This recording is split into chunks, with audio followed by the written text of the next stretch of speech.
Mga kabarangay, matagusa ka na to, doon na kita yung gihambing ng mga problema nga usahay, maglibog ta sa pagsulbad. Pero sa pagpaminaw sa mga tambag sa uban, mga opinion sa uban, mga point of view sa itong mga kaisunan, murag mag-gather na to ang mga tubag nga makapahupay sa to ang problema.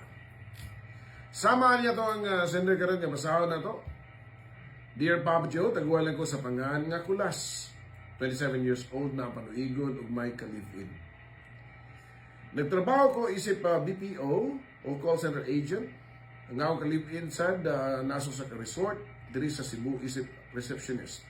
Guwapa ug sexy. Ug buutan pa gyud.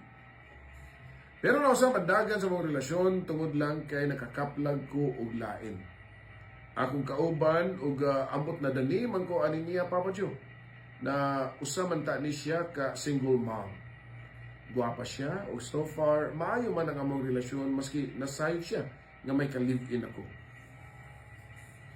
Maluoy man ko sa ka-live-in Papa Joe, gusto sad nako buwagan siya pero maglisod ko kay dako niyog natampo nako financially. Siya nagbayad sa mong boarding house pero daghang kasulti nga sayop ang akong gibuhat. Mao na nga magpatambag ko nimo. Daghang salamat.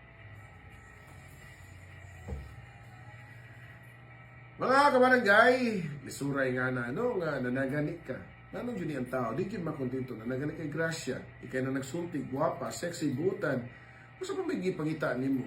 I mean, no offense sa imong gipili, no, maski pa mingon ka, kumingon ka nga, ikumpara ni mo, mingon nga, single mom niya, kato, guwapa, sexy nga na, nothing against nga na, no. Pero, okay, o na, ugwa kay obligasyon. Okay? Because everybody has the right to be loved. But the problem there is na kay obligasyon. Wa pa nimo sulbara daan karon lang ka gusto makibuwag niya nga ingana na. Pero katong panahon unta, imo ta to hindi kung tanan mo di ka sure, di mo na ta siya gibuwagan. Una ka nangitag lain. Sumura ka gapukpok o nangitag kagaling mong bato niya gipukpok mo sa uo, di ba? Di ba Papa Don? Yes. Oo. Anyway, sa inyo si